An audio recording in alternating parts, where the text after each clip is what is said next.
So there was a parade in New York City about Jewish pride, I guess, Israeli pride. I don't know. Let's see. Joy, celebration in the air, a sense of pride, but still, you can't help but think in the pit of everybody's stomach, still that longing for the hostages to come home and for the war to be over. We spoke with the heads of the two organizing. Bring home the sausages. We're still upset. We're praying for our sausages to be released.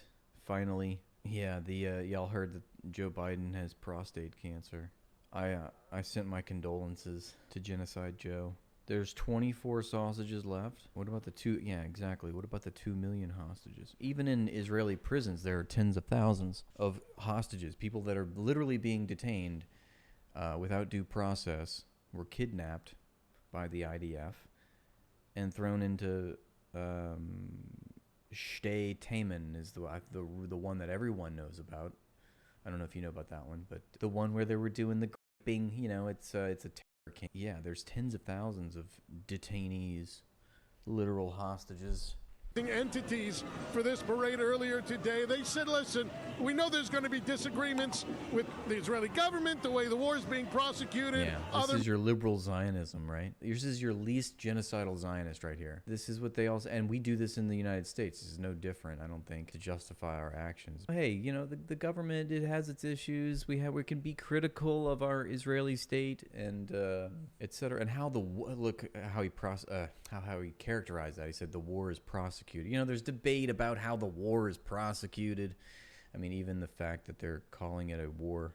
And I love the prosecute as if there was an offense done to them when they are the perennial aggressor, you know? And I love when Zionists want to play the historical game and want to go back into what Ben Shapiro calls an infinite regress of dumb. What does that mean? That means I'm reciting history that the part of history he doesn't like. But it's true, everything goes back to the initial act of aggression, and that's under international laws. You know, I think talking about that is perhaps the most compelling if you're trying to convert the uninitiated, I guess, is to make the argument less about me, and that's what Zionists love to do, is they want to make it personal. They want to make it about you and your own individual bias, or they want to assassinate your character, because it's the only thing that you do when you have no argument. You must just, you know, insult the intelligence of the interlocutor and throw a bunch of ad hominem attacks and get people to, I don't know, think about something else, okay? Anything else but the,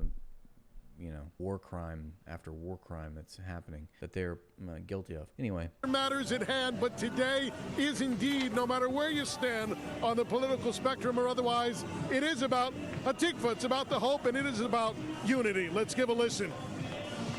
Clearly today, we want to be as united as we can be, recognizing that there exist serious divisions both there and here.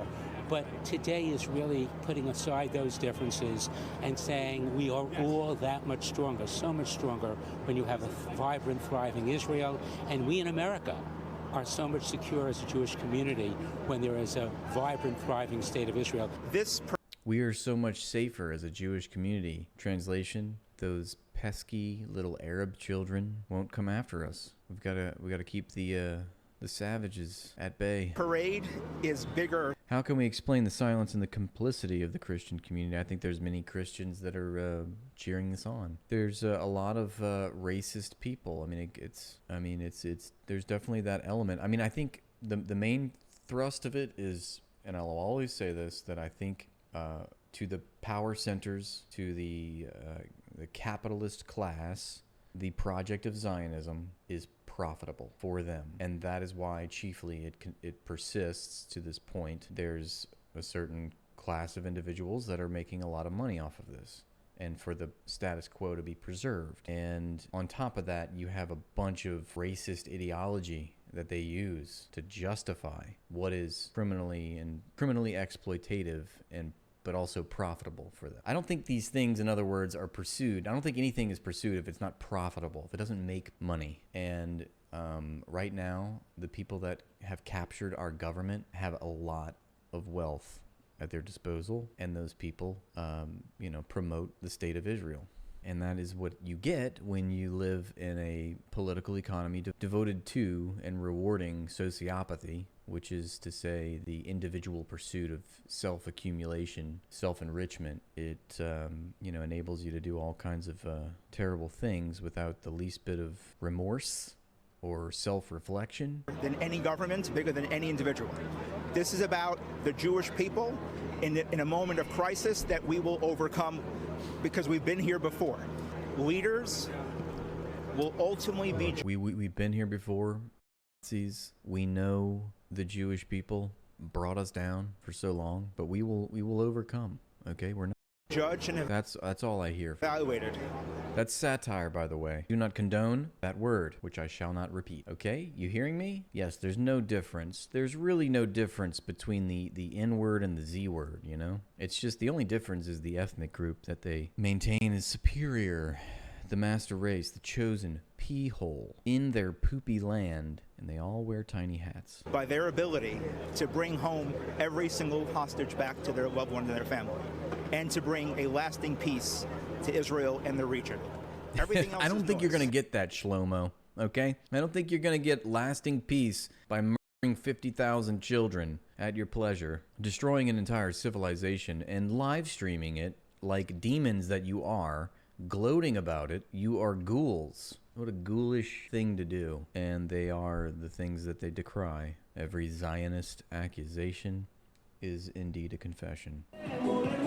But, several of the free and also hostage- your f***ing parade is super lame. There's literally no culture. This is like if Helmer's Mayonnaise decided to throw a parade. Or what's that brand of mayonnaise? It'd be like a bunch of jar of mayonnaises said, let's throw a parade to celebrate our culture. And their culture, look, they even have rats on their billboard. And they're talking about business and high credit card processing fees. Sounds about white. Just as they mentioned, we're here in attendance today, lining the parade route. They gave some words at the beginning to the media assembled. We had a chance to speak with the recently freed Israeli-American hostage, Keith Siegel. He told us that the recent release of Idan Alexander, another Israeli-American, gives him a little bit of hope going forward about bringing the remaining hostages, living and perished, back home. Let's give a listen to Keith Siegel.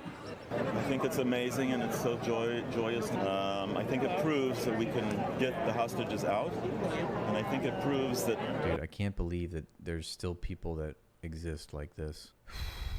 We must do that. There's still 58 hostages in Gaza, and they all need to be brought home. And it needs to be done now. I'm thinking about those in captivity every day, many times a day since I was released on the 1st of February. And I know the immediate danger that they are in. Now 590 days since October the 7th. And I urge President Trump and I urge Prime Minister Netanyahu. Thank you for telling us how long this side's been going on. And I urge the mediating countries to resume negotiations or to continue negotiations and to sit at the negotiating table until an agreement is reached. And an agreement can be reached because it's been done in the past. I was released because of an agreement President Trump helped secure, and it must be done now, and they must all be brought home immediately. Not today, Shlomo. Well, Israel will never know peace. Never.